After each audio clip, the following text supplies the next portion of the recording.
Russie a-t-elle été efficace pour vous aider à lutter contre le terrorisme? Alors, il faut que les gens comprennent quelque chose. C'est vrai que le président russe même a souhaité tout ce qu'on veut comme aide en matière de lutte contre le terrorisme. Qu'il veut que, si on veut que l'envoi de troupes, pourquoi? Pour nous aider à combattre et tout. Mais moi, je dis quelque chose, nous sommes des Burkinabés.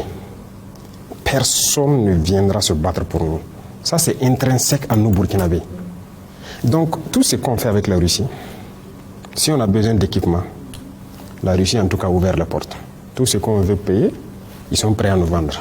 Donc, déjà, ça, c'est une avancée majeure. Vous savez qu'il y a beaucoup de pays là, à qui on a voulu payer avec notre argent, ils ont refusé, non?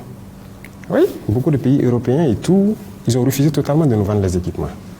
Mais la Russie nous vend ce qu'on veut. Deuxième chose, avec la Russie, nous partageons beaucoup d'expériences de combat. Ils sont en guerre, une guerre, je dirais, moderne. Nous aussi, on apprend de leur guerre.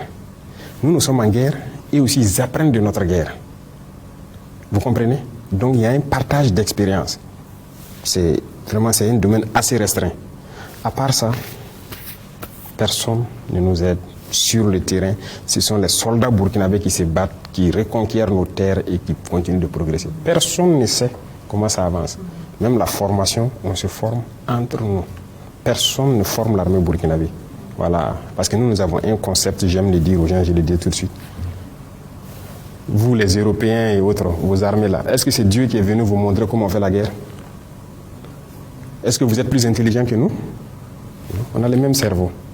Donc nous aussi, on va développer la guerre avec notre guerre que nous avons. Personne ne vient nous former. Et personne ne sait faire mieux cette guerre que nous. Ça, je peux vous le dire. Si des armées européennes viennent ici affronter les terroristes dans nos conditions, ils vont mourir. C'est nous qui connaissons cette guerre, c'est nous qui la menons, c'est nous qui nous formons à faire cette guerre. Et il faut que les Africains arrêtent de croire que, comme si Dieu a envoyé un Messie pour apprendre aux autres comment faire la guerre, et c'est eux qui doivent venir nous apprendre. Pourquoi? On peut payer un équipement chez vous, qui est technologique, vous venez nous apprendre à utiliser l'équipement. Après ça, vous partez. C'est ce qui se passe avec les Russes, les Chinois, les Turcs, vous voyez, des drones, certains équipements avancés. Quand on paye, ils viennent, mais il y en a quelques mois, ils nous apprennent à utiliser l'équipement, et puis après ça, le contrat est fini, chacun rentre chez lui.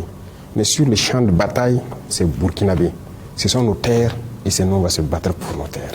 C'est ça la logique. Je vois, Monsieur le Président, mais plus de 60% de Burkina Faso, soit la majorité du pays, est contrôlée par des djihadistes. Cette approche fonctionne-t-elle? Qui a dit ça? C'est vérité. Ah oui.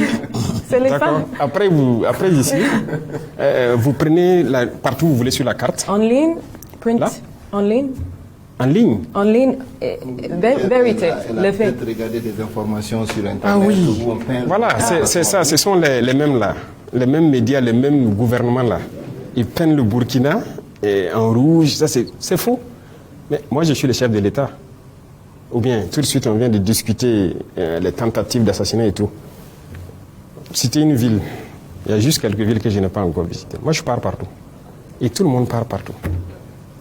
Donc, au nord, il y avait une bande qui était sous contrôle. Je viens de dire, les forces sont jusqu'à Pétékoulou aujourd'hui. À l'est, à la frontière vers le Bénin, nos forces ont pris Nadiagou il y a 1 ou 2 semaines.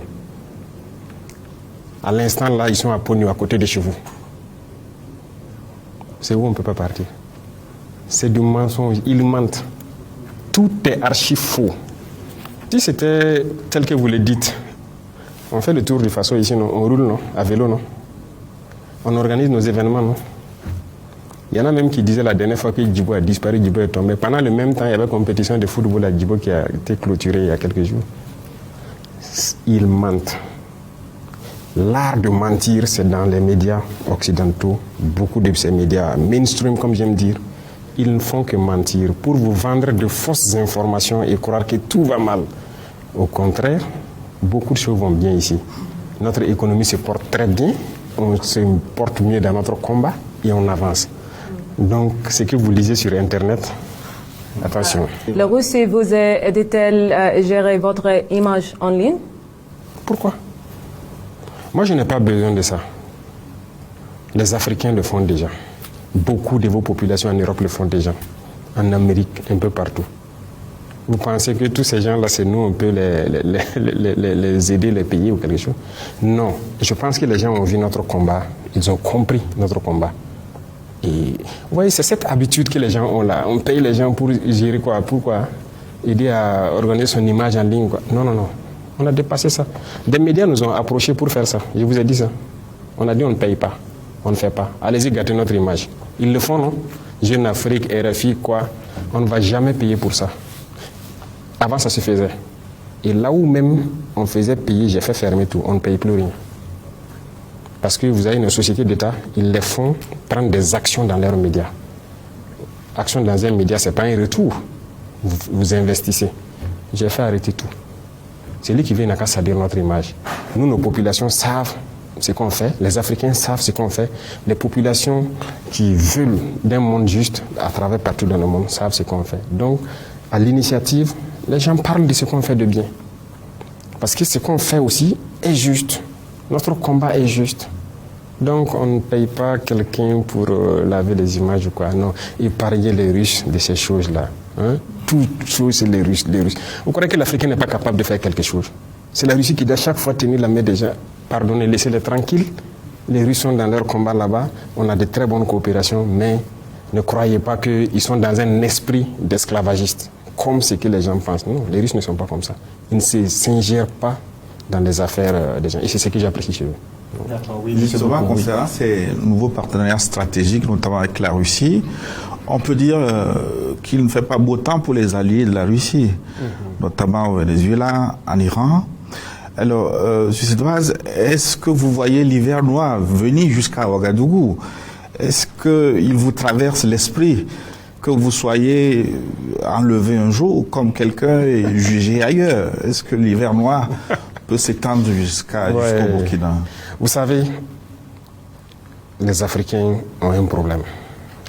Et le problème majeur, c'est de vouloir croire que quelqu'un fera votre combat à votre place. Je viens de l'expliquer en long et en large. Nous, comme ça, dès le début, je vous ai dit, on a eu toutes les propositions, pas de la Russie seulement. Hein. Beaucoup de pays nous ont proposé d'envoyer des troupes pour nous aider et tout. Nous avons dit non. Non et non. Parce que j'ai conçu une mentalité chez les chefs militaires et tout. Notre combat, c'est nous d'abord. Notre sécurité, c'est nous d'abord. Personne ne viendra le faire à votre place. Si quelqu'un vient le faire, ce ne sont plus vos terres de un. Si quelqu'un doit assurer votre sécurité pour vous, ce n'est pas votre sécurité. On vous tient. Et si vous devez apprendre à faire la sécurité autour de vous par quelqu'un, ça veut dire qu'il connaît vos procédures, il connaît tout. Vous comprenez? Et si vous faites une alliance, croire qu'en cas de cas, c'est l'allié qui doit venir se battre, vous avez tout faux. Et moi, je passe le temps à le dire. À ceux qui sont proches de moi ou à ceux qui sont loin, il faut compter sur soi d'abord. Et quand vous comptez sur vous-même et que vous développez votre outil, vous n'avez pas peur a priori. Donc ça, c'est très important. Donc on ne compte pas. S'il y a des alliés de la Russie qui ont compté sur la Russie pour des événements, c'est leur problème. Moi, je ne compte pas sur s'il y a un événement particulier ici, qu'aux premières heures, la Russie soit là ou quoi. Non, je ne compte pas sur ça. Le seul soutien que la Russie peut apporter, quand je veux payer quelque chose pour me défendre, qu'il accepte mes vannes. C'est tout. Mais on ne demande pas à des alliés de venir se battre pour mourir pour vous. Pourquoi? Vous n'êtes pas des humains? Mais si vous réagissez comme ça, c'est comme vous vous mettez en humain de seconde zone. C'est-à-dire que vous n'êtes pas des humains au même titre que les autres. Mais c'est l'erreur que beaucoup de gens commettent. En voulant, voilà. Même comme il y a des chefs d'État, leur sécurité est assurée par d'autres nationalités. C'est pas sérieux.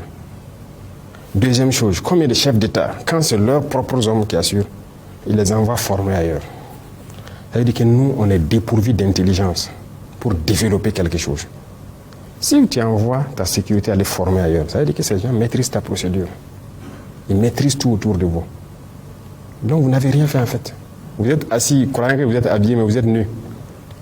Donc il y a beaucoup de choses. Je ne peux pas tout détailler ici. Il y a tellement de choses qu'il faut que les Africains prennent en compte et que certains aussi prennent en compte.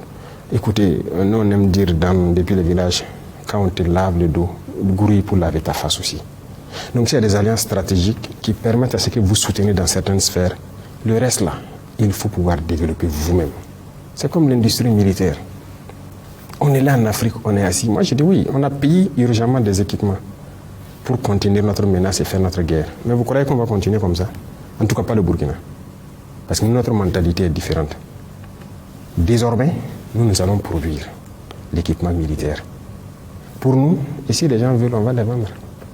Parce que je suis convaincu d'une chose, on a des cerveaux aussi, on réfléchit, on n'est pas bête.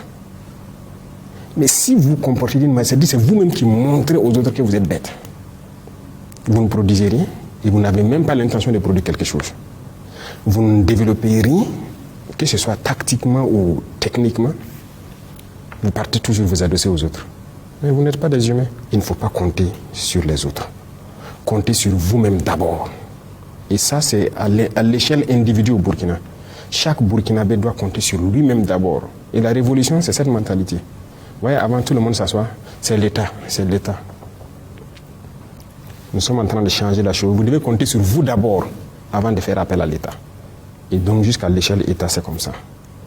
Donc, voilà ce que je peux dire. Donc, il n'y a pas de crainte.